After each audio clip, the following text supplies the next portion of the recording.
secours qui ne manque jamais au temps de la détresse. À lui soit le règne, la puissance et la gloire à jamais. Le jugement de Dieu commence par la maison de Dieu. Cela signifie tout simplement dire que le Seigneur dévoile les œuvres des ténèbres de toutes les personnes qui se disent disciples de Christ, mais dans les coulisses, ils font des choses qui ne correspondent pas à la parole. Voilà pourquoi le frère Paul a dit ne prenez point part aux œuvres infructueuses des ténèbres. C'est-à-dire que toute pratique qui contredit la doctrine des apôtres, toute pratique qui est ténébreuse face à la saine doctrine, il faut dénoncer ça. Mais c'est Dieu qui permet cela. Donc Dieu dévoile, en commençant par l'Église, les mauvaises œuvres. Voilà pourquoi le frère Paul a même dit que l'homme spirituel juge de tout. Et il est lui-même jugé par personne. Donc l'homme spirituel a reçu la permission, l'autorisation de juger les mauvaises œuvres. Et vous allez même voir que le frère Paul a dit même que je juge l'homme qui commet de tels actes. J'ai déjà jugé. Voilà, parce qu'il est un homme spirituel. Donc Dieu, quand la Bible dit que le jugement de Dieu commence par l'Église, la Bible veut tout simplement dire que le frère Pierre, notre bien-aimé frère Pierre, voulait tout simplement dire que le Seigneur dévoile les mauvaises œuvres des personnes qui sont soi-disant des nôtres, mais ne sont pas des nôtres, afin que la personne soit lapidée. Donc, quelqu'un comme Marcelo Tunadzi, il est en train d'être lapidé. On le lapide. Lapider ne signifie pas dire prendre les pierres et les pierres physiques. Non, lapider signifie dévoiler la personne, adresser des paroles dures, sévères et claires, des vérités à la personne, dans le but de voir la personne se repentir. Est-ce que vous voyez ça? Dans le but d'amener la personne à la repentance. Donc si la personne va se repentir, gloire au Seigneur. Mais si la personne ne se repente pas, mes frères, il ira à la perdition. Il va à la perdition. Voilà, donc c'est ce que le Seigneur voulait dire. Maintenant, une question est posée, celle de savoir, est-ce qu'un enfant de Dieu peut-il encore demander pardon? Bon, mes frères, oui, un enfant de Dieu peut demander pardon. Parce que, mes frères, il faut d'abord comprendre que il y a plusieurs sortes de pardon. Il y a le pardon pour le péché, le pardon pour l'intimité avec le Seigneur, le pardon pour la réconciliation. Il y a plusieurs sortes de pardon. Alors, quand on dit pardon, il ne faut pas seulement voir que non, quelqu'un est dans le péché et il a demandé pardon pour le péché. Non, frère. Non. On peut demander pardon juste pour la réconciliation. C'est-à-dire, dans la foi chrétienne, il y a 3 étapes que nous pouvons trébucher. Premièrement, en œuvre, c'est-à-dire en acte. Une œuvre signifie tout simplement acte. C'est comme on dit les actes des apôtres. Ça, c'est la version Louise II. Mais en réalité, les actes des apôtres signifient tout simplement les œuvres des apôtres. Ça va? Un acte signifie une œuvre. C'est la même chose. Donc, nous, disciples de Christ, on peut tomber en œuvre, en parole ou en pensée. Très important. Alors, ici sur la terre, mes bien-aimés, il n'y a personne qui peut s'échapper de ces 3 étapes-là. Personne. Je répète ça. Personne ne peut s'échapper de ces 3 étapes. En parole, en œuvre, en parole et en pensée. Donc, ça c'est vrai. Nous, disciples, nous ne vivons pas dans le péché, mais on peut trébucher. Comme Louis II en dit, on peut, c'est-à-dire que nous trébuchons. Je vais lire ça. Hein. Nous sommes dans Jacques 3.2. Regardez. Jacques 3.2. La Bible va dire ainsi. Jacques 3.2. Jacques chapitre 3, le verset 2. Qu'est-ce que le frère Jacques voulait dire ici? Jacques 3.2. Il dit ainsi. Nous branchons tous de plusieurs manières. Nous branchons tous de plusieurs manières, excepté personne. Nous branchons tous de plusieurs manières. Si quelqu'un ne branche point en parole, c'est un homme parfait, capable de tenir tout son corps en bride. Bon, qu'est-ce qu'il veut dire nous branchons tous de plusieurs manières? Il voulait dire quoi? Je prends la version second 21. Jacques 3.2. Jacques 3.2. Le frère Jacques a dit ainsi. Jacques 3.2, version second 21. En effet, nous trébuchons tous de bien des manières. Si quelqu'un ne trébuche pas en parole, c'est un homme mûr, capable de tenir tout son corps en bride. Donc, on comprend que, mes frères, brancher ici signifie trébucher. Or, c'est pour tous, nous tous, mes frères, qui que tu sois, nous trébuchons quelque part. Or, quand on trébuche, on peut demander pardon. Cela ne signifie pas dire qu'on a commis un péché. Non. Trébucher ne signifie pas dire un péché. Parce qu'il y a une différence entre le péché et le fait de trébucher. Trébucher peut être... Bon, je prends un exemple. Je prends un passage. Le frère Paul a dit ainsi. Je prends un passage. Ici, on peut considérer ça comme trébucher. Je prends un passage. Le frère Paul va dire ainsi. Notre bien-aimé frère Paul va dire ainsi. Je suis dans... Voilà, je suis dans Éphésiens. Éphésiens chapitre 6, le verset 4. Il dit ainsi. Et vous, pères, n'irritez pas vos enfants, mais élevez-les en les corrigeant et en les instruisant selon le Seigneur. Je dois comparer ça avec Good News Translation. Il dit ainsi, Éphésiens 6.4. Éphésiens 6.4. Qu'est-ce qu'il dit là-bas? Éphésiens 6.4, il dit ainsi. Parents, n'allez pas irriter vos enfants par votre attitude. Gloire à Jésus. Mais élevez-les en leur donnant une éducation et une discipline inspirée par le Seigneur. Est-ce que vous voyez ça? N'allez pas irriter vos enfants par votre attitude. Mes frères, vous savez, j'étais en train de dire que nous, enfants de Dieu, on demande pardon. Pas parce qu'on est tombé dans le péché, seulement. Non, mais on peut aussi trébucher. Surtout nous, parents, qui avons des enfants à la maison. Ici, le frère Paul donne un exemple des parents qui ont des enfants à la maison. Mais frère, c'est difficile, hein? C'est impossible que dans une maison, là où il y a une femme et des enfants, et tous les jours de votre mariage jusqu'à la fin de votre vie, vous n'ayez pas, soit vous ne soyez pas peut-être dans quelques divergences, quelques confusions, quelques périodes de colère, quelques périodes de tristesse. Cela arrive toujours.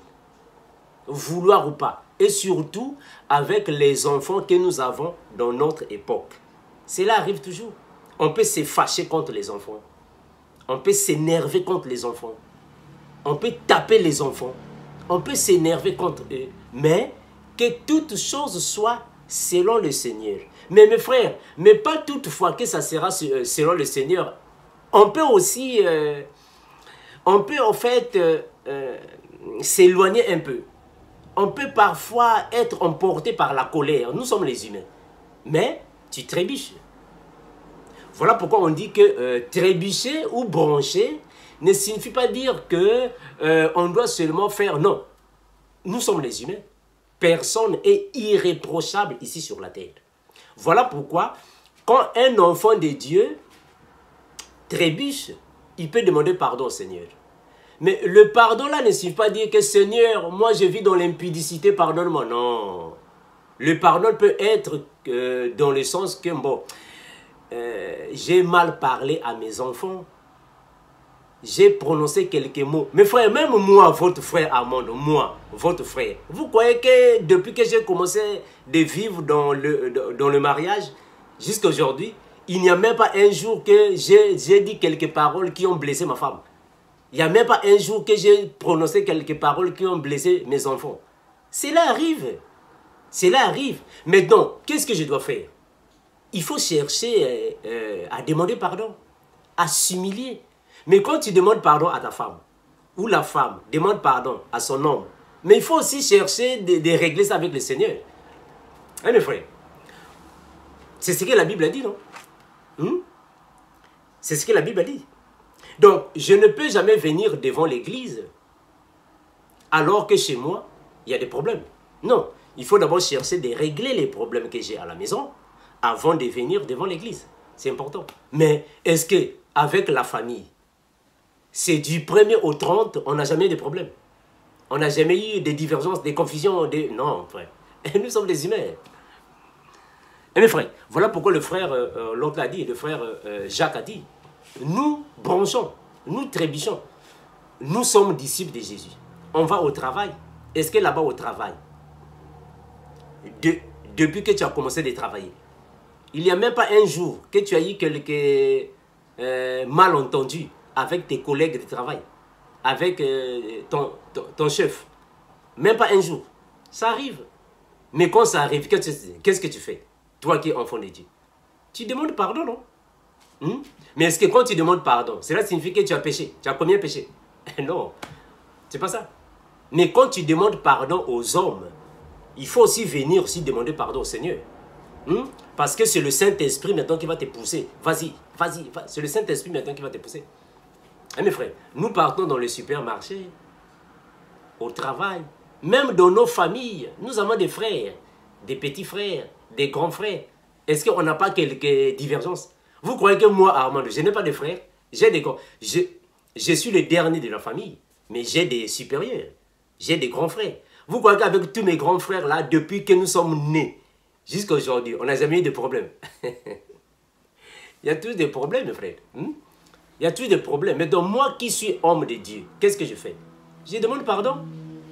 Je demande pardon. Voilà pourquoi j'ai parlé aussi. Il y a aussi le pardon de réconciliation. On peut demander pardon pour se réconcilier avec un frère, une soeur, son enfant, sa femme. Il y a tous des problèmes. Hein, mes frères? Il y a tous des problèmes. Donc, on peut trébucher en acte, soit en œuvre, en parole, en pensée, surtout en pensée. Eh, mes frères, surtout en pensée. Voilà pourquoi la Bible a dit, si quelqu'un regarde une femme pour la convoiter, commet un adultère. Mes frères, avec le siècle présent, tu vas au supermarché, les femmes en décolleté, en mini-jupe, en caleçon, aujourd'hui même avec les bikinis dans les supermarchés. Est-ce qu'on pensait, on ne trébuche pas? Ah, mes frères, on peut trébucher, nous sommes des humains. Attention, on ne commet pas le péché, mais on trébuche. Voilà pourquoi j'ai dit, il y a une différence entre le péché et le fait de trébucher. Ce n'est pas la même chose. Nous, étant humains, on peut trébucher. Nous sommes les humains. Mes frères, ça c'est la chair, mes frères. Ça, c'est la chair. Hein, mes frères? Le Seigneur Jésus lui-même a dit, la chair est faible. Ça, c'est la chair. Donc, étant enfant de Dieu, on peut trébucher. Mais quand on trébuche, on demande pardon au Seigneur. Mais cela ne veut pas dire que, bon, on a commis le péché. Mais frère, avec le monde actuel, il n'y a personne qui est irréprochable.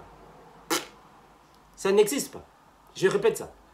Avec le monde actuel, le siècle présent, personne ne peut être irréprochable. Même depuis que le monde a commencé, pas seulement le siècle présent. Personne ne peut être irréprochable, frère. Et surtout, mes frères, même quand tu entres sur les réseaux sociaux, Facebook, TikTok, oh mes frères, c'est terrible.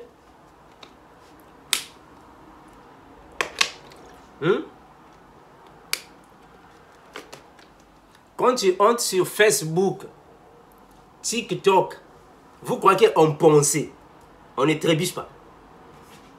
Qui de nous ici ne trébuche pas quand tu entres dans Facebook? Facebook est devenu comme le cinéma, là où on présente maintenant les films porno sur Facebook. Hein? Oh là là. Mes frères, avec le monde actuel, mes frères, c'est terrible. Donc, on peut trébucher en pensée, en acte, en parole. Voilà pourquoi un enfant de Dieu, ce n'est pas parce que tu es un enfant de Dieu, alors tu vis hors de ce monde. Non. Je vais lire le frère Paul. Le frère Paul a dit ainsi. Le frère Paul a utilisé ici un terme. Il a utilisé un terme. Il a dit ainsi. Il a dit ainsi, je vais chercher ça.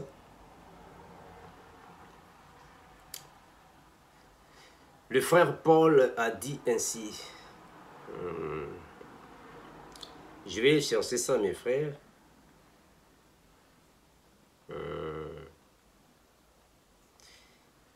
C'est difficile, mes frères, avec le monde actuel. C'est vraiment difficile. Ah, voilà, je suis dans 1 Corinthiens chapitre 5, le verset 9. 1 Corinthiens 5, 9. Le frère Paul va dire ainsi.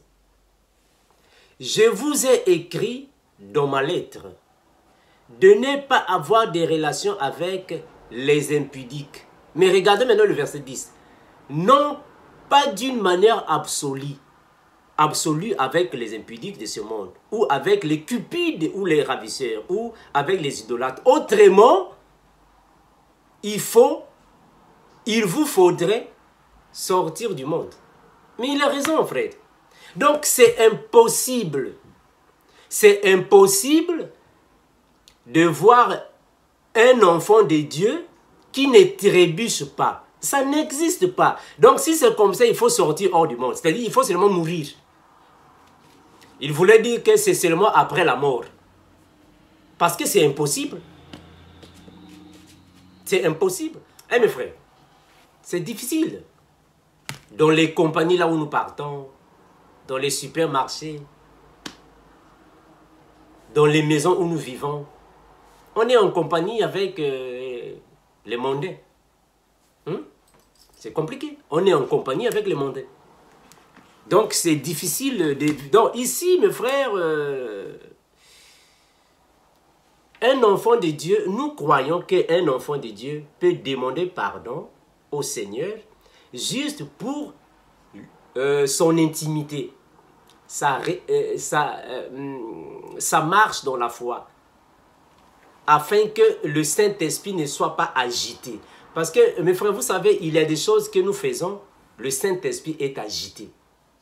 Alors, pour tranquilliser le Saint-Esprit, pour tranquilliser vraiment la conscience, demande pardon au Seigneur. Quand tu demandes pardon au Seigneur, cela ne signifie pas dire que tu as commis un péché. Non, peut-être tu as prononcé quelques mauvaises paroles qui ont blessé quelqu'un et qui créent des pierres d'achoppement. Demande pardon afin que le Saint-Esprit se tranquillise. Mes frères, celui qui a le Saint-Esprit en lui dès qu'il commet quelque chose qui n'est pas bien, le Saint-Esprit l'agite. Il est agité par le Saint-Esprit. Mais donc, pour calmer le Saint-Esprit, c'est-à-dire que cet agissement-là, pour calmer ça, demande pardon, Seigneur. Reviens en toi, concentre-toi, demande pardon au Seigneur et continue ta voie. Ça va. Pour ceux qui ont le Saint-Esprit, bien sûr. Parce que il est impossible, hein, mes frères. Voilà pourquoi, vous voyez Job. Le frère Job, il faisait des sacrifices au Seigneur, pas seulement parce qu'il était intègre, non, mais pour ses enfants. Vous voyez, je prends Job, Job chapitre 1er, le verset 5. Je vais prendre ça, Job 1er, le verset 5. La Bible va dire ainsi. Job chapitre 1er, le verset 5. Regardez ce que le frère Job faisait. Je suis dans la version seconde 21. Job 1, 5. Et quand les jours de festin étaient passés, Job faisait venir ses enfants pour les purifier. Il s'élevait de bon matin et offrait un holocauste pour chacun d'eux. En effet, il disait, peut-être mes fils ont-ils péché? Peut-être ont-ils offensé Dieu dans leur cœur? Voilà ce que faisait toujours Job. Est-ce que vous voyez? Donc, le frère Job, qui était intègre, mais quand même, il offrait un holocauste à chacun de ses enfants dans le but de demander pardon à Dieu. Ce n'est pas parce que Job était dans le péché, non. Mais Job le faisait, peut-être ses enfants avaient commis quelques erreurs, quelques fautes, quelques péchés. C'est ce qui se passe dans nos jours aussi. C'est ce qui se passe dans nos jours. Donc, je peux prier pour demander le pardon du Seigneur. Ce n'est pas parce que je suis dans le péché. Non. Peut-être je vais prier pour un frère, pour une sœur, pour mes enfants, pour ma femme. Donc, je me charge de leurs soucis pour les présenter au Seigneur parce que c'est lui qui doit se charger des soucis du peuple. Voilà pourquoi nous sommes des bergers dans l'église. Nous sommes les personnes qui conduisent l'église vers le Seigneur. Donc nous aussi, nous nous chargeons des problèmes du peuple. Nous nous chargeons des maladies du peuple et on vient devant le Seigneur pour présenter au Seigneur, Seigneur, la sœur X est malade. Seigneur, le frère Y est en prison. Seigneur, le frère Y a des problèmes. Est-ce que tu peux l'accorder ta faveur? Donc, nous, on se présente devant le Seigneur avec la charge du peuple pour venir donner ça à Christ. C'est ça l'intercession. Hein, frère? Voilà pourquoi dans ma vidéo précédente, j'avais dit que ce n'est pas n'importe qui peut intercéder. Parce qu'avant d'intercéder, il faut que tu sois prêt pour intercéder. C'est ça l'intercession. Donc l'intercession, c'est-à-dire tu vas prendre la charge des autres pour venir donner à celui qui a le pouvoir, la capacité de donner les solutions, qui est Christ. Ça va. Donc quand nous prions et on est tenté de demander pardon au Seigneur, cela ne signifie pas dire que nous sommes des pécheurs. Non. On peut demander pardon pour que le Seigneur puisse accorder sa faveur à un frère, à une sœur, à ma femme, à mes enfants, à mes frères biologiques, à mes collègues de travail. C'est ça en fait l'intercession.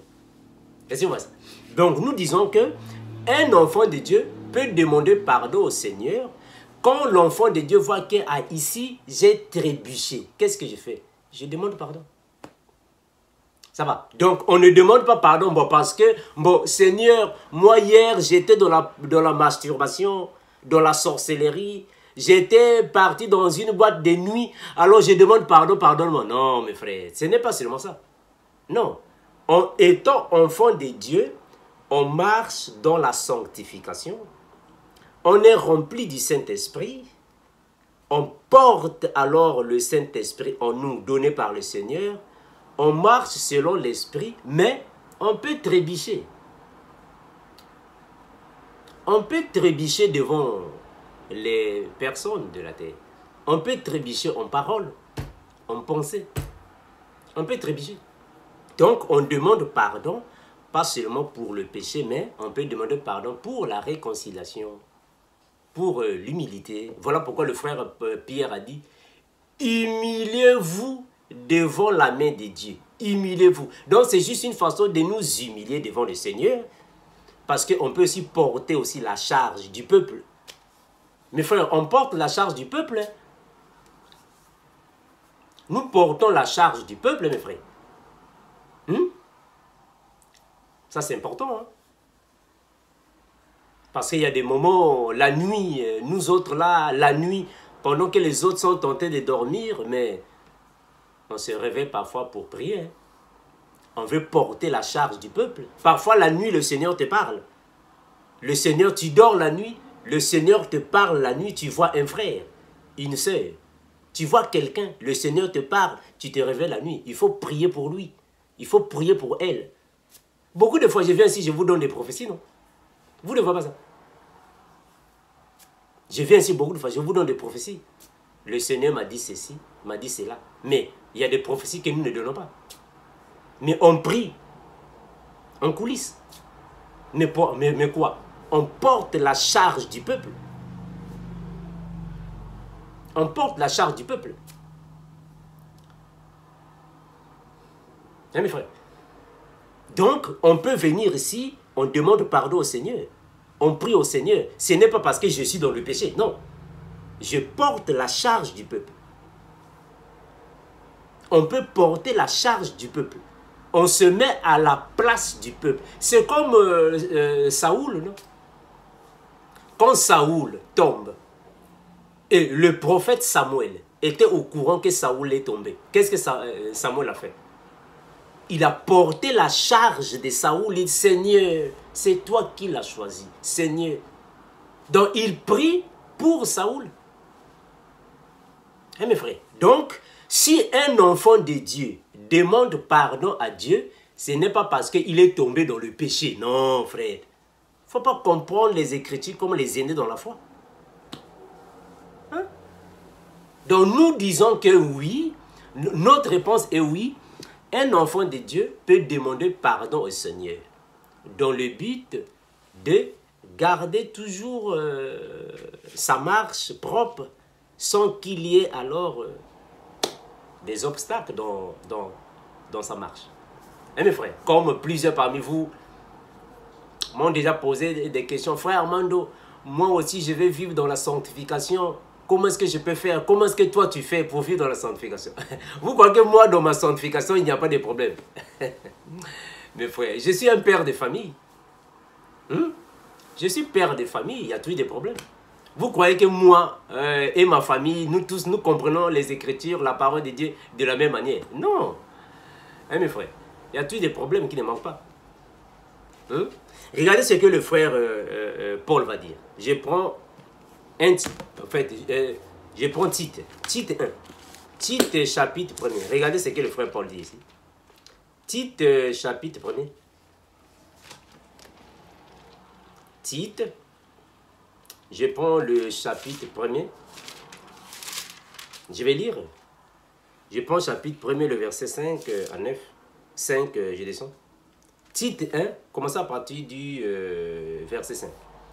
Je t'ai laissé en Crète afin que tu mettes en ordre ce qui reste à régler et que tu établisses des anciens dans chaque ville en suivant mes instructions, des hommes irréprochables. Mes frères, voilà pourquoi on a toujours dit que quand on lit les Écritures, il ne faut pas comprendre les Écritures noir sur blanc, à la lettre.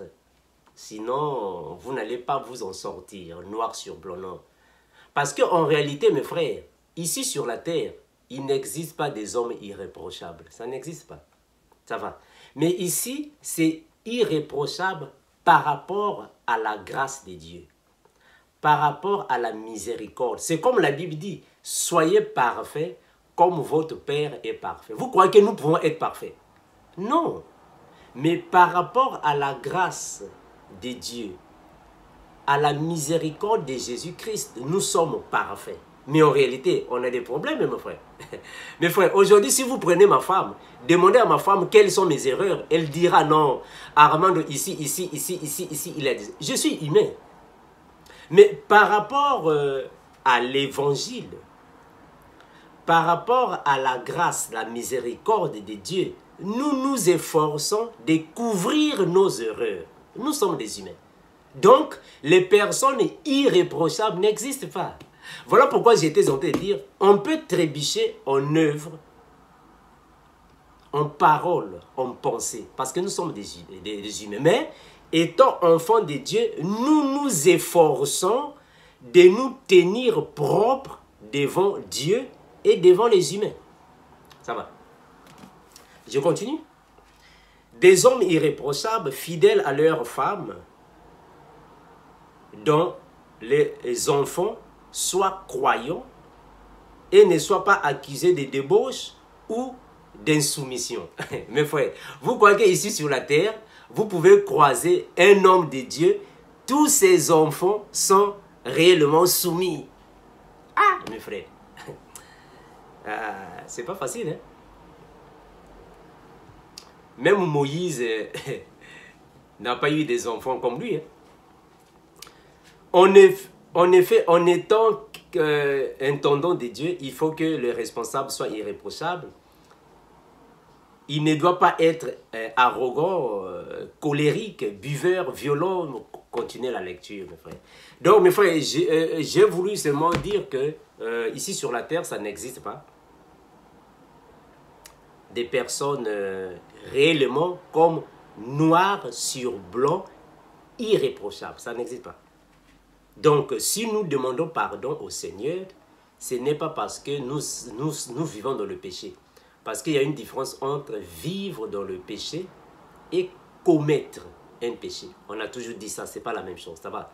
Donc, un enfant de Dieu peut trébucher. Un enfant de Dieu peut tomber dans le péché. Il est humain, c'est une personne. Hein, mes frères, vous ne voyez pas même Moïse. Même Moïse est tombé.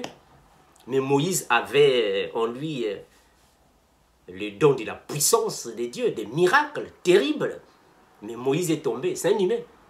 C'est un humain, donc nous sommes les humains. Donc, il ne faut pas dire que non, un enfant de Dieu ne peut plus demander pardon parce que Jésus a déjà demandé pardon. Non, mes frères, comment est-ce que vous comprenez les Écritures? On vous a dit que parce qu'il est enfant de Dieu, alors lui, il est irréprochable. Il n'y a plus de faute dans sa vie. Non, en parole, il peut tomber. Il peut trébucher, non? En acte, il peut trébucher. En pensée, il peut trébucher. Il est humain. Ça va?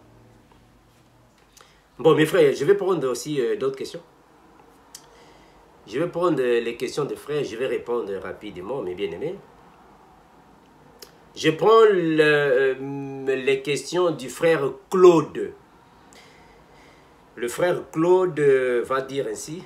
Bonjour frère Armando, j'espère que vous allez bien. Je voudrais juste vous poser une question concernant le parler en langue. Au chapitre 12 de la première épître, Paul indique que le message transmis doit être traduit en langue. Celui qui parle en langue doit demander à Dieu de lui donner de traduire. Oui, oui. Pouvez-vous m'éclairer? Bon, mais oui, mes frères, c'est-à-dire qu'on a déjà parlé sur là, le parlant en langue, on a déjà parlé. Celui qui parle en langue, il y a deux possibilités là-bas. Parler à l'église ou parler à Dieu. Ça, ce sont les deux possibilités. Alors, on traduit quand on parle à l'église, c'est-à-dire que quand le message est adressé à l'église. C'est-à-dire que celui qui parle en langue, mais le message est adressé à l'église, là, il faut qu'il y ait l'interprète. Parce que l'église ne va pas écouter ce que la personne va traduire là-bas, dire là-bas. Il faut qu'il ait l'interprète. Bon, quand il y a un interprète, ce qui veut dire que c'est une langue inconnue. On est d'accord? C'est-à-dire que vous êtes dans un pays francophone et vous parlez en chinois. Mais est-ce que les francophones vont comprendre le chinois? Donc, il faut qu'il y ait un interprète, quelqu'un qui va interpréter ça. Ça va. Maintenant, l'autre possibilité, c'est de parler à Dieu. Quand on parle à Dieu, alors là, on n'a pas envie d'un interprète, parce que Dieu n'a pas envie d'un interprète. Qui va interpréter pour Dieu? Personne. Donc, quand on parle à Dieu, on peut parler à Dieu n'importe quelle langue. Voilà pourquoi, mes frères, quand une personne est en train de prier, il ne faut pas obliger à la personne de prier en français. Parce que toi, tu parles de français. Non, non, c'est pas ça. Quand une personne prie, la personne peut prier en n'importe quelle langue. Alors toi, si tu ne comprends pas la langue, ne dis pas Amen. Ne dis pas Amen parce que tu ne sais pas ce que la personne a dit là-bas. Parce qu'en réalité, quand la personne prie dans l'assemblée et que toute l'assemblée accompagne la prière, il faut que ce soit une langue que tout le monde va comprendre. Mais quand la personne prie seule dans son cœur ou avec une voix faible, la personne prie à Dieu. Donc là, il ne faut pas obliger la personne de prier en français. Parce que toi, tu parles français. Non, la personne prie à Dieu. Dieu n'a pas envie d'un interprète. C'est la même chose avec le parlant langue. Bon, ce sont des choses qu'on a déjà parlé. Ne me posez pas d'autres questions. On a déjà éclairé ça dans les Écritures. La question numéro 2 du frère Claude, toujours. Le son est la parole de Dieu. Mais notre son, est-ce le reflet de notre âme? Si oui, c'est dans quel but certaines personnes boivent du sang humain? Excusez-moi de vous poser autant de questions, il n'y a pas de souci. C'est-à-dire que la Bible dit que l'âme de la personne est dans le sang. Mes frères, il ne faut jamais commettre l'erreur des témoins de Jéhovah. Parce que les témoins de Jéhovah pensent que réellement, l'âme en question, c'est physique. C'est-à-dire que quand on prend le sang, on met dans une autre personne, la personne aura maintenant 2 âmes. Quand on met le sang... Non, mes frères. L'âme n'est pas une chose physique. Quand tu vois le sang, tu vois l'âme. Non. Quand on parle de l'âme, on fait allusion à la Bible concernant le dépôt des pensées, des souvenirs, des sentiments. C'est là qu'on met l'âme. Mais l'âme n'est pas vraiment une chose physique. Quand le sang d'une personne va couler, on va voir le sang rouge et on va aussi voir l'âme là-bas. Non. Même quand vous prenez l'âme, vous amenez ça dans les hôpitaux, dans les cliniques. Ils ne vont pas voir l'âme. Les médecins dans les cliniques ne vont pas voir. Regardez ici, par les microscopes, bon, on voit l'âme qui est là. Non, mes frères. L'âme, c'est une chose spirituelle. Quand on parle de l'âme, on fait allusion aux émotions, aux sentiments, aux souvenirs.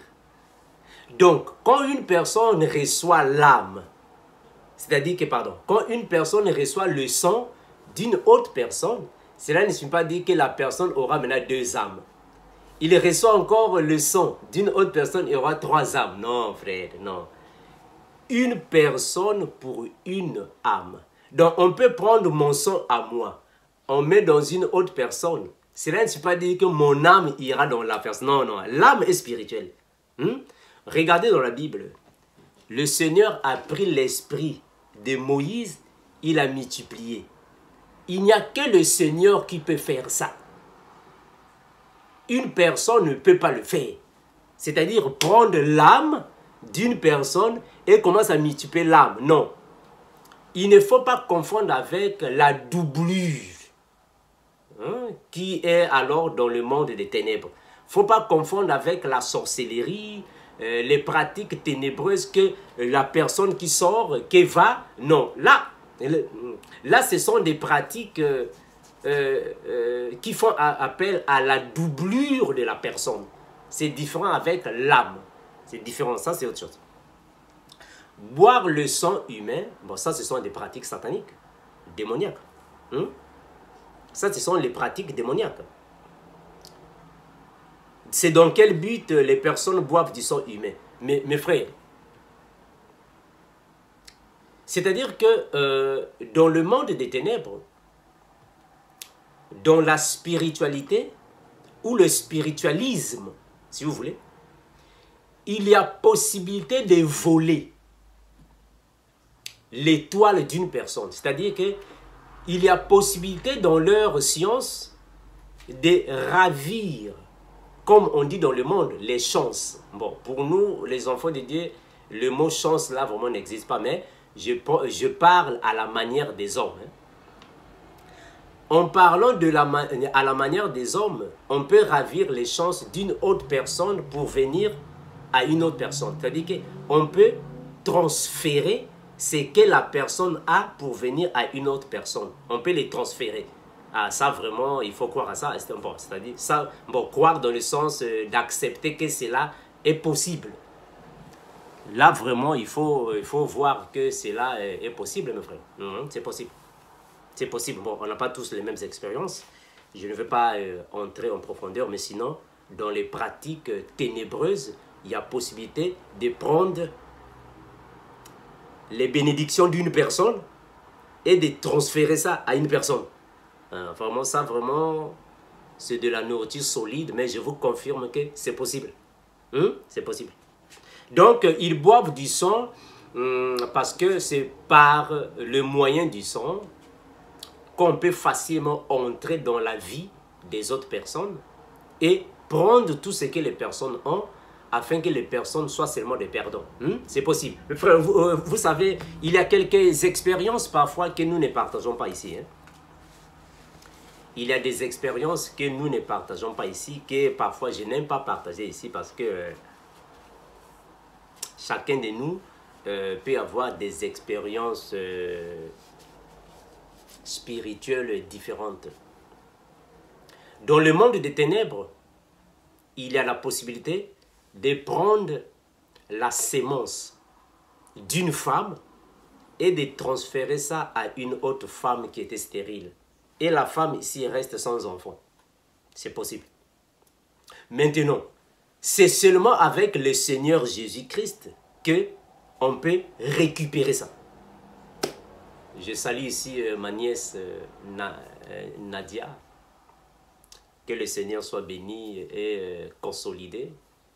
Ça, c'est une expérience que nous avons vécue dans notre ministère. Je ne vais pas aller en profondeur, mais nous disons seulement que le Seigneur est capable de récupérer tout ce qui était volé et redonner ça à la personne et commencer à voir les enfants. Gloire à Jésus.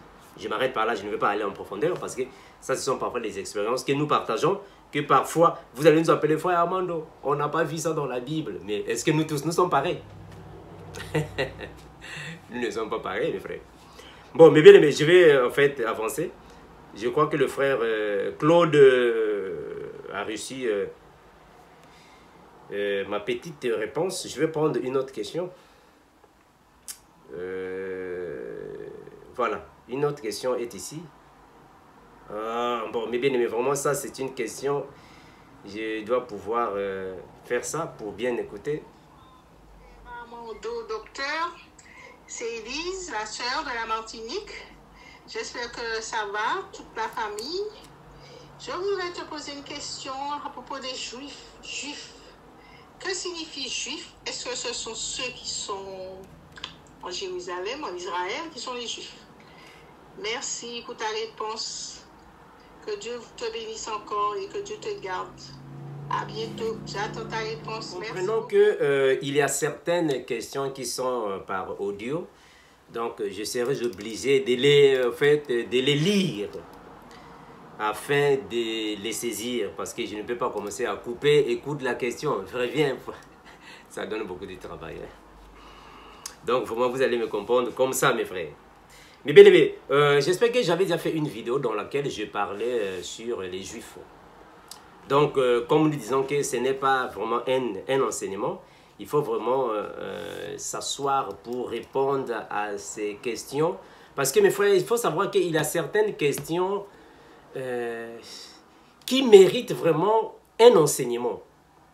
Il y a plusieurs questions que nous pouvons seulement répondre dans la volée pour avancer, mais il y a d'autres questions qui méritent vraiment tout un enseignement. Ça va. en réalité, on appelle juifs descendants de la tribu de Juda. Mais attention, le mot juif prend alors plusieurs sources par rapport à l'évolution du peuple israélite. Parce que, à l'origine, un juif était uniquement toute personne qui venait de la tribu, de la descendance de Juda. C'est juif. Mais avec le temps, les habitants de la Galilée aussi étaient appelés juifs parce que la majorité des habitants de Galilée étaient les descendants de Juda, du fils de Joseph, de Jacob, qui est Israël. Alors on les appelait maintenant juifs. Mais puisque c'était la majorité, alors Jérusalem fait partie de cette contrée. D'où tous ceux qui partaient alors dans le temple judaïque étaient aussi appelés les juifs. D'où toute personne qui se convertissait à la religion judaïque était obligatoirement aussi appelée par juif. Est-ce que vous voyez ça? Voilà pourquoi dans la Bible, le frère Paul dit que je suis juif.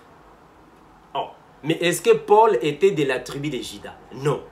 Paul est de la tribu de Benjamin. Donc, il est benjamite. Mais on l'appelle juif pourquoi? Mais parce qu'il est de la religion juive. Est-ce que vous me comprenez, frère? C'est comme les protestants. L'église protestante est une religion qui sort du catholicisme. D'où on les appelait maintenant protestants. Donc toute personne qui se dirigeait ou qui fréquentait les protestants, on l'appelait aussi protestants. Mais parce qu'en réalité, au début, on les appelait chrétiens. Donc les protestants étaient uniquement normalement ceux qui étaient dans l'église catholique, qui ont quitté le catholicisme. C'est eux qui étaient les protestants. Mais puisqu'ils se sont formés, il y a maintenant les chrétiens qui venaient, alors on appelait maintenant tous les chrétiens les protestants. Mais en réalité, tous les chrétiens de l'église protestante ne sont pas des protestants. Je vais parler ça en fait d'une autre manière. Moi par exemple, je suis né dans l'église protestante. Et on nous appelait protestants. Mais en réalité, nous ne sommes pas des protestants. Les protestants, normalement, étaient les premiers révolutionnaires catholiques qui ont quitté le catholicisme et qui sont venus dans la région qui avait été fondée, qu'on a donné en fait le nom des missionnaires. Parce qu'en réalité, il faut comprendre que c'est Luther. C'est Martin Luther. Attention, à ne pas confondre avec Martin Luther King Jr., américain, et Luther qui a pris le contrôle de la révolution, qui a quitté le catholicisme, qui s'est rébellé avec le catholicisme et a créé le mouvement protestantisme. D'où on les appelle protestants parce que eux, ils étaient là-bas, ils ont quitté, ils sont venus. C'est eux qui sont les protestants. Mais ceux qui les ont suivis, qui se sont convertis par rapport aux missionnaires, ce ne sont pas les protestants, ce sont les chrétiens. Mais qui sont devenus protestants parce que les premiers étaient devenus protestants. Je ne sais pas si je me fais comprendre. Donc c'est la même chose avec les juifs. Aujourd'hui, toutes les personnes qui se convertissent en judaïsme, on les appelle aussi les Juifs. Mais en réalité, ce ne sont pas les Juifs. Les Juifs sont normalement les descendants de la tribu de Juda. C'est eux qui sont les Juifs. Donc, aujourd'hui, premièrement, les descendants de la tribu de Juda sont les vrais Juifs. Ici, je n'entre pas en profondeur pour me parler. Qui sont-ils? Ce sont les Noirs, les Blancs, voilà. Là, je n'entre pas en profondeur, sinon ça va prolonger la vidéo. Je peux revenir pour en parler parce qu'en réalité, les vrais Juifs, c'est un mélange de peuples. C'est eux les vrais Juifs. Un mélange de peuples. Mais sinon, la racine des vrais Juifs, ce sont les Noirs. Ça, c'est la racine, c'est la race noire. Ça, c'est la vraie racine. Je peux revenir s'il y a des questions. Je peux revenir. Donc, les descendants de la tribu de Juda, on les appelle Juifs parce que c'est eux qui sont les vrais. Mais il y a aussi les habitants de cette contrée, des Galilées, on les appelle les Juifs. Les habitants de Jérusalem, on les appelle les Juifs seulement par citoyenneté. Voilà, c'est même ça le terme que je cherchais. Donc, il y a les Juifs par descendance, les Juifs par citoyenneté et les Juifs par religion. C'est-à-dire, quelqu'un peut être français, il est français, mais puisqu'il va accepter la religion judaïque, on l'appelait maintenant juif.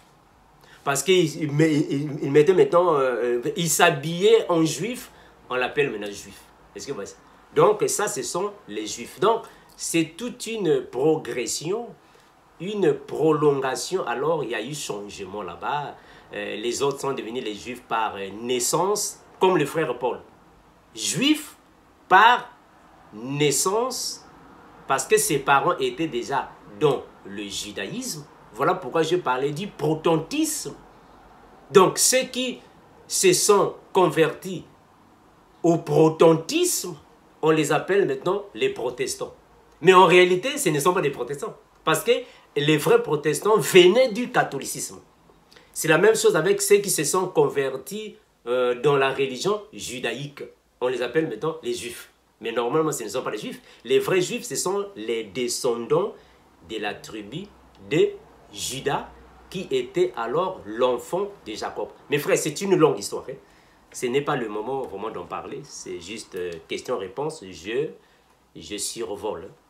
Je survole. Mais sinon, je peux revenir pour entrer en profondeur. Je continue. Une autre question. Voilà. Une autre question. Bon, il y a beaucoup de questions. Je ne vais pas prendre toutes les questions. Ça, c'est vrai. Bonsoir, frère Armando. Ça, c'est la question. Bonsoir, frère Armando. J'espère que tu vas bien grâce à Dieu. Voici ma question. Est-ce que boire du vin est un péché? Merci beaucoup de me répondre, mon frère. Est-ce que boire du vin est un péché? Bon, mes frères, vous savez, je prends seulement mon expérience à moi. Est-ce que boire du vin est un péché? Je prends mon exemple pour moi. Quand je suis venu ici aux États-Unis, parmi les premières compagnies que j'ai eu à travailler, c'est... oh, j'ai oublié la compagnie. C'est une brasserie américaine. Ah, la compagnie me fouille. C'est une brasserie américaine. Alors, dans cette brasserie, on fabrique plusieurs types de boissons. Parmi tant d'autres, il y a le vin. On m'a embauché dans Shipyard, voilà, je me suis rappelé. Pour ceux qui sont ici aux États-Unis, vous connaissez la compagnie Shipyard. Shipyard, c'est une compagnie, c'est une brasserie. J'ai été recruté là-bas, j'ai seulement travaillé un jour. Bon, une nuit, parce que c'était la nuit. J'ai seulement travaillé une nuit de 23 heures. Oui, non, bon, on a terminé à 23 heures. Je ne me rappelle plus des heures là. Et la nuit, voilà, c'était vers 23 heures on a fini de travailler. La nuit, on a travaillé. Vers 23 heures, j'ai fini. J'entre à la maison. La même nuit, je dors. quand je dors la nuit, je me vois. J'étais debout et il y avait un homme, je vois seulement en fait son dos qui partait. Mais curieusement, l'homme en question avait mon pantalon et ma chemise à moi. Oh, je vois comme ça un homme qui partait, mais il avait ma chemise et mon pantalon et il partait. Je vois seulement en fait le dos et il y a une voix qui me disait. Donc je voyais une main qui pointait l'homme. C'était la main droite. La main droite pointait l'homme et une voix disait, voici mon serviteur. Il est mon serviteur. Il ne peut pas travailler là où on fabrique la boisson alcoolique. Mes frères, c'est-à-dire que cette parole-là m'a tellement pénétré dans le sens que c'est comme si c'était dans le physique. Voici mon serviteur, il ne peut pas travailler là où on fabrique la boisson alcoolique. Je me suis réveillé. Je me suis dit, oh, mais la chemise là, c'est ma chemise à moi.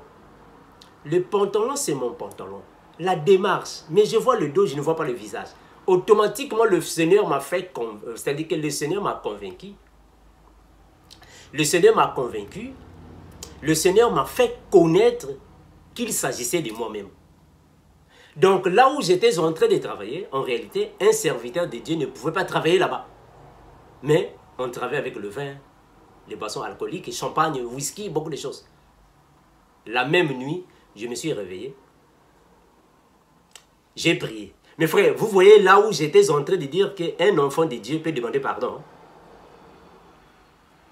Vous voyez là où j'étais en train de dire qu'un enfant de Dieu peut demander pardon. Vous voyez? Donc je suis parti travailler dans une brasserie, une compagnie qui fabrique la boisson alcoolique. Mais en réalité, quand on m'avait embauché, je n'avais pas en fait la vision totale de la compagnie. Je n'avais pas vraiment, comme on dit, le overview en anglais, de la compagnie. Parce que je ne m'attendais pas qu'on allait me placer là où il fallait être direct avec la boisson alcoolique.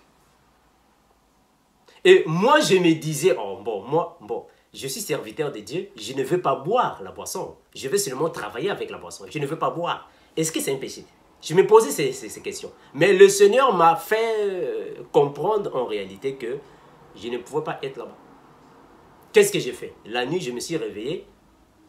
Tellement j'étais agité, parce que je me suis rendu compte que non, dans cette vision, il s'agit de moi. J'étais tellement agité, j'ai demandé pardon au Seigneur. Seigneur, pardonne-moi. Est-ce que vous voyez ça? J'ai demandé pardon au Seigneur. Voilà pourquoi j'étais en train de dire que non, un enfant de Dieu peut aussi demander pardon, pas dans le sens de commettre le péché, mais peut-être en acte, en pensée, en parole. J'ai demandé pardon au Seigneur et le Saint-Esprit s'est accalmé. Le lendemain, j'appelle la compagnie, je dis non, à partir d'aujourd'hui, fini. Oh Armando, qu'est-ce qui se passe? Non, fini. J'abandonne. Donc mes frères, moi je crois que la Bible, noir sur blanc, ne dit pas boire le vin est un péché. Noir sur blanc, la Bible ne dit pas. Je répète ça. La Bible ne dit pas, ne confirme pas noir sur blanc, boire le vin est un péché. Mais quand même, moi, votre frère Armando, je préfère de ne pas toucher. Je préfère de ne pas toucher le vin. Non, je ne touche pas ça. Parce que le Seigneur m'en avait déjà interpellé. Donc, le vin pour moi, niet, je ne touche pas le vin. Voilà, donc je ne touche pas ça. Maintenant, si le Seigneur vous a convaincu aussi, comme nous autres, ne touchez pas. Mais moi, au moins, boire, non. Je n'en touche pas. Je progresse. Est-ce qu'il y a encore une autre question? Je prends la toute dernière question. Elle est en lingala. Je vais alors pouvoir la jouer et expliquer bien après. Écoutez mes bien-aimés la question de notre sœur Shalom, shalom, frère Armando. Par la foi, n'ayez pas que vous en avez bien. Sorry pour le dérangement. N'a aussi sa question-réponse, si je crois, il y a lobby ou avant-hier. Non, il y a lobby. One day ago. Donc, dernière émission au Sala. J'ai bien compris, nous sommes expliqués. Mais, ni problème, on a tout un peu. Et si on a le période de millénium, ndenge penge kozala chronologie ba pom ndenge ko événement kozala banda ko kozala ndenge zali kaka ndenge souci na ngai zali banda ko wana tozulu bela wana frère banda ko neti ya biso na Congo babiko ko wana na bakafunvu na ba mabor na ba Brazza na Afrique partout na ba pays pauvres banda ko kayango wana obesenyera ko chanjango. Puisque ce que le bindement banda kukaka c'est sur la même maison, na comprendre de sikawanate pardon. Pourquoi tu vas pas me dire que babiko ko banda ko ya bakisasa wana, ya bakisensu wana ya banini wana, yango wana batu ya ba village na biso na ba fin fond. Biso kutu na Congo tile lo kutu banda kumsuso ya je crois ya pa ipe zali. Ya ba matiti pe kutu zali. Banda kunga yango na pe kozala kaka na période de millénium. Mais quand on expliquer nga pardon. Allez, que Dieu te bénisse mon frère. Bye bye. Bye bye ma sœur, merci pour la question. Bon, mes bien-aimés, la sœur était en train de poser la question, celle de savoir si dans le millénium il y aura les mêmes maisons que nous avons aujourd'hui. Je me rappelle que j'avais fait une vidéo dernièrement. Dans la vidéo, j'avais dit que les maisons qui seront dans le millénium, ce sont les mêmes maisons. Voilà, bon, vous savez, dans une émission de questions et réponses, nous n'entrons vraiment pas en profondeur, mais sinon, nous flashons, nous donnons juste les rappels de ce que nous avons déjà enseigné. Parce qu'en réalité, quand j'avais dit que ce sont les mêmes maisons qui seront dans le millénium, à vrai dire, je voulais dire que ce sont les maisons physiques que nous avons. C'est-à-dire que les maisons physiques que nous avons, c'est elles qui seront dans le millénium. Pourquoi ? Mais parce qu'il y a beaucoup de gens qui pensent que dans le millénium, il y aura des maisons spirituelles. Voilà pourquoi j'avais dit que non, ce sont les mêmes maisons. Je voulais tout simplement dire que ce sont les maisons physiques. Parce que c'est ce que le frère Esaïe nous a dit. Je vais lire ça. Le frère Esaïe a dit ainsi. Parce que mes frères, il faut comprendre que la sœur a dit que est-ce que ce sont les maisons qui sont dans nos villages, les maisons en paille, en tôle, les maisons mal fabriquées, mal implantées, les bicoques que nous avons. Est-ce que c'est ça? Alors, mes frères, comprenons d'abord que après l'enlèvement de l'Église, il y aura la montée de l'Antichrist. L'homme du péché, quand il viendra dans le monde, quand il va apparaître, c'est lui qui va prendre le contrôle de la terre.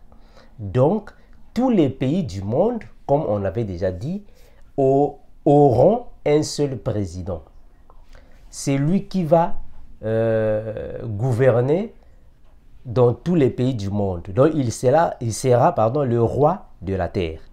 Donc, la Bible nous confirme par les prophéties du frère Daniel que l'homme du péché, quand il viendra, dans ses débuts, il va faire de bonnes choses. Donc nous comprenons qu'il y aura beaucoup de constructions dans le monde, parce que c'est lui qui sera aussi le président ou le roi de tous les pays du monde. Donc, tous ceux qui sont dans tous les continents du monde auront le même président, le même gouvernement et les mêmes infrastructures. Je veux dire que les infrastructures, c'est-à-dire que les mêmes compagnies, les mêmes immeubles, les mêmes avenues, les mêmes constructions dans tous les pays du monde. Donc, il va vraiment embellir le monde, il va construire le monde, il va changer la présentation des habitations, soit des immeubles du monde. C'est l'homme du péché qui le fera. Donc, ce ne sont plus les maisons, les bicoques qui sont dans les villages qui vont continuer d'être telles, parce que l'homme du péché, quand il viendra, il sera le roi de la terre. Il va changer plusieurs choses. Alors moi, j'étais en train de dire que ce sont les mêmes maisons dans le sens physique. Ce sont les mêmes maisons qu'on construit. Parce que même dans le millénium, le frère Ésaïe nous a confirmé qu'il y aura aussi des constructions qui vont se faire. Je vais lire ça. Donc, je faisais allusion aux maisons physiques que nous avons. Ce sont ces maisons que je disais que ce sont les mêmes maisons. C'est-à-dire que je voulais dire ce sont les mêmes maisons physiques que nous avons. Parce qu'il y a des gens qui pensent que il y aura des maisons spirituelles. Voilà pourquoi je l'avais dit. Mais je vais lire un passage. Je vais lire un passage. Vous allez comprendre que l'Antichrist va bâtir des maisons. Il va reconstruire des villes ici sur la terre. Donc là-bas, partout dans les villages lointains, il y aura alors une amélioration. Ça va changer, mes frères. Je prends Ésaïe chapitre 65, le verset 21. Ça, c'est le passage que j'avais donné à vous, mes frères et sœurs, afin de lire. Parce qu'ici, dans ce chapitre, on nous parle du millénium. Ésaïe chapitre 65, je prends le verset 21. La Bible dit ainsi: ils bâtiront des maisons et les habiteront. Ils planteront des vignes et en mangeront le fruit. Le verset 22. Ils ne bâtiront pas des maisons pour qu'un autre les habite.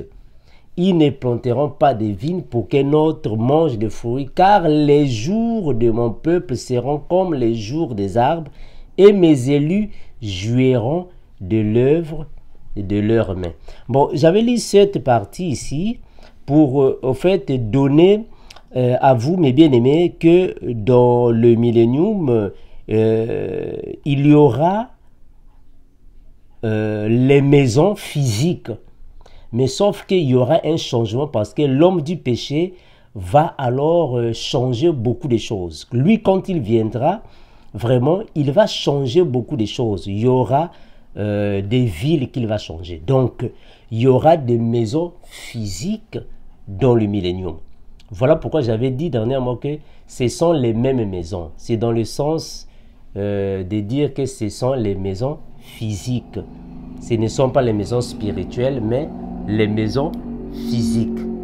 Donc, il y aura un changement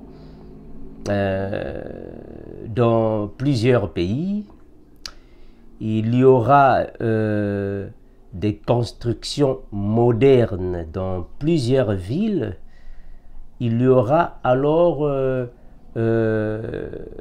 des personnes qu'il va établir pour changer les conditions du monde. Il va bâtir le monde, il va construire. Ça, c'est l'Antichrist quand il viendra. Il va construire le monde, il va bâtir. Voilà pourquoi la Bible parle de la paix. C'est-à-dire que quand il viendra, il va, on dirait, donner une paix mensongère au monde. Il va faire des exploits. C'est ce que la Bible dit, non? Je vais prendre ça. Je vais prendre ce que la Bible dit. La Bible nous confirme que l'Antichrist, quand il viendra, il va changer. Il y aura beaucoup de choses qui vont changer. Je vais prendre un passage ici. La Bible va dire, je vais chercher ça. L'Antichrist va changer plusieurs choses, il va bâtir, il va construire. Vous ne voyez même pas là-bas, là où on dit, là où on parle de l'autre, de la maison abrahamique. Donc, c'est lui qui a fait ça, non? Soit c'est eux, ce sont ces hommes, non, qui ont fait ça. Je vais chercher un passage ici. La Bible nous convainc que l'Antichrist, quand il viendra, je peux revenir pour faire de ça, en fait, l'autre là, afin que ça puisse encore vous aider. Je peux revenir pour en parler, pour parler sur les exploits que l'Antichrist fera. Alors, il va changer les conditions du monde. Je peux revenir, mes frères, je peux revenir pour en parler, afin que vous puissiez mieux comprendre. Mais sinon, ce que je suis en train de dire ici, ce sont des choses, je crois que nous les avons déjà dites. Donc, quand il viendra, il va vraiment changer les choses. Ça ne sera plus les mêmes choses bizarres que nous avons. Il y aura alors la modernisation. Il va changer les choses. Je peux revenir pour en parler. Pour ça, il n'y a pas de souci. Est-ce qu'il y a encore une autre question? Bon, mes frères, il y a beaucoup de questions, sauf que comme d'habitude, vraiment, nous ne pouvons pas répondre à toutes les questions. Ça, c'est vrai. Sinon, les vidéos seront tellement longues. Donc, il n'y a pas moyen de répondre à toutes les questions. Je peux revenir pour répondre aux questions suivantes pour ne pas alors prolonger la vidéo. Mes frères, merci. Je m'arrête par ici. Ah là là. Tellement de questions. Bon. C'est pas grave. Je prends cette question. Bonsoir frère. Donc ça va par la grâce de Dieu et toi. Comment tu vas? Vraiment, désolé encore pour ta belle-mère. Toutes mes condoléances. Ok, non. Ça c'est la question de la sœur Claudia, en fait. Marc chapitre 11, le verset 21. Pierre, se rappelant ce qui s'était passé, et dit à Jésus, « Rabbi, regarde, le figuier que tu as maudit a séché. » Bon, la question de la sœur Claudia, pourquoi Jésus avait-il maudit le figuier, frère Armando? Y a-t-il un enseignement derrière? Oui, il y a un enseignement derrière ça. Bon, comme j'ai dit, mes frères, il y a des questions qui ne doivent pas être répondues vraiment dans la foulée, ou soit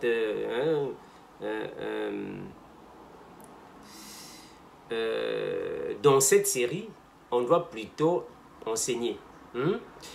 Ça, c'est vrai, il y a un enseignement derrière ça, le figuier maudit. Il y a tout un enseignement. Dernièrement, j'avais seulement flashé, disons que le figuier, c'est un peuple. Le figuier, c'est le symbole du peuple d'Israël. À cause de ses mauvaises œuvres, le Seigneur va maudire. Mais attention, ça, ce n'est pas une malédiction continuelle. C'est juste une malédiction brève, parce que Jésus viendra alors pour délier cette malédiction, afin qu'il soit alors libre de recevoir la grâce. Comme j'avais dit dernièrement que Jésus a dit que je suis le cep, vous êtes les sarments, mais tout sarment qui ne porte pas de fruits sera coupé et jeté au feu. Mais attention, il a bien dit tout sarment qui ne porte pas de fruits. C'est-à-dire que tout enfant de Dieu qui n'a pas de bonnes œuvres, ça, ce sont les fruits. Les bonnes œuvres, ce sont les fruits. Donc, si tu n'as pas les bonnes œuvres, sûrement, tu n'auras pas les récompenses que nous aurons. Alors, les bonnes œuvres ici, c'est ce que j'étais en train de dire, la justice, la vie de sanctification, la patience, la douceur. Ça, ce sont les bonnes œuvres d'un enfant de Dieu. Alors le figuier ici, c'est Israël. Le Seigneur va maudire Israël parce qu'il n'a pas porté, ou il ne porte pas de fruits. Voilà pourquoi le frère Jean-Baptiste a dit, porter des fruits dignes de repentance. Donc la repentance aussi, ce sont les œuvres d'un enfant de Dieu. La repentance, ce sont les fruits. Donc, porter des fruits dignes de repentance. Mais malheureusement, ils n'ont pas porté des fruits dignes de repentance. D'où le Seigneur va temporairement les maudire. Mais vous allez voir qu'Israël va recevoir la grâce après. Parce qu'ils ne sont pas maudits éternellement.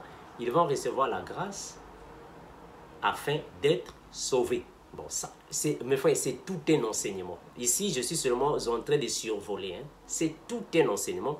Je ne peux pas répondre à ça dans cette vidéo. C'est tout un enseignement. Voilà, donc je dépasse la question de la sœur. Mes frères, je m'arrête par ici. Il y a tellement de questions. On ne peut pas répondre à toutes les questions, sinon la vidéo sera trop longue. Mes frères, merci à vous qui nous suivez. Comme nous disons toujours, et nous continuerons de vous le dire, l'incomparable reviendra pour prendre ses élus et nous sommes partis au festin des noces. Ciao.